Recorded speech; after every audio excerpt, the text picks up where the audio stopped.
हाँ जी वोट पाए हो? जी बिल्कुल पै गए? जी बिल्कुल कोई मसला मसाइल? नहीं कोई मसला नहीं हल्ला गुल्ला तो नहीं आया कोई? नहीं जी इत्थे आंदे ने अपनी मर्जी ਨਾਲ ਭਾਈ ਜੋ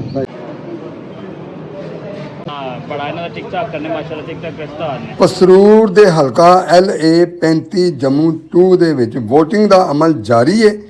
ਪੋਲਿੰਗ ਸਟੇਸ਼ਨਾਂ ਤੇ ਕਾਫੀ ਗਹਿਮਾ ਗਹਿਮੀ ਦੇਖੀ ਜਾ ਰਹੀ ਹੈ। ਤਹਿਸੀਲ ਭਰ ਦੇ 41 ਪੋਲਿੰਗ ਸਟੇਸ਼ਨ ਕਾਇਮ ਕੀਤੇ ਗਏ ਨੇ। ਮਜ਼ੀਦ ਤਫਸੀਲਾਂ ਦਿਖਾਉਂਦੇ ਹਾਂ ਤੁਹਾਨੂੰ।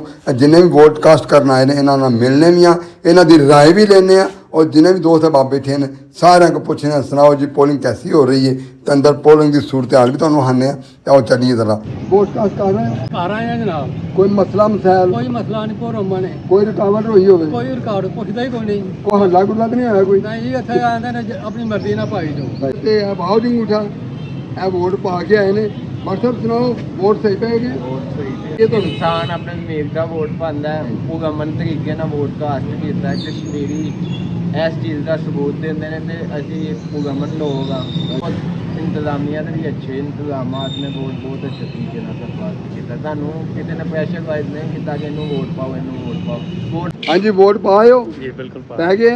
जी बिल्कुल कोई मसला मसाइल? नहीं कोई मसला नहीं अरे आओ चलने अंदर बड़ा इन्होंने टिकटॉक करने माशाल्लाह टिकटॉक का स्टार ने ਜੀ ਦੋਸਤੋ ਤੁਹਾਨੂੰ ਚੰਦ ਸਾਥੀਆਂ ਦੀ ਰਾਏ ਵੀ ਸੁਣੀਆਂ ਨੇ ਇਹਦੇ ਬਾਰੇ ਚ। ਉਹ ਖੁਦ ਕਹਿ ਰਹੇ ਨੇ ਕਿ ਇਲੈਕਸ਼ਨ ਬੜੇ ਪੁਰਅਮਨ ਤਰੀਕੇ ਨਾਲ ਹੋ ਰਹੇ ਨੇ। ਇੰਤਜ਼ਾਮੀਆਂ ਬੜੀ ਅੱਛੀ ਡਿਊਟੀ ਦੇ ਰਹੀ ਹੈ, ਕੋਈ ਇੱਥੇ ਬਦ ਨਜ਼ਮੀ ਨਹੀਂ ਤੇ ਜਿੰਨੇ ਵੀ ਬਾਹਰ ਪੋਲਿੰਗ ਬੂਥ ਤੇ ਬੈਠੇ ਨੇ ਸਭ ਦੋਸਤਾਨਾ ਮਾਹੌਲ 'ਚ ਬੈਠੇ ਨੇ, ਬੜੇ ਖੁਸ਼ ਮਿਜ਼ਾਜ ਤਰੀਕੇ ਨਾਲ ਬੈਠੇ ਨੇ ਤੇ ਲਿਹਾਜ਼ਾ ਦੋਸਤੋ ਪ੍ਰੈਜ਼ਾਈਡਿੰਗ ਅਫੀਸਰ ਸਾਹਿਬ ਵੀ ਆਪਣੀ ਜ਼ਿੰਮੇਵਾਰੀ ਬੜੇ ਐਸਨ ਤਰੀਕੇ ਨਾਲ ਖੁਸ਼ ਅਸਲੂਬੀ ਨਾਲ ਨਿਭਾ ਰਹੇ ਨੇ। ਲੋਕ ਵੋਟ ਪਾ ਰਹੇ ਨੇ। लिहाजा इस वीडियो के बारे तुसी की राय रखते हो, इस इलेक्शन के बारे की राय रखते हो, अपनी राय जरूर दिया जे। मिलने अगली वीडियो लाइक शेयर जरूर करें।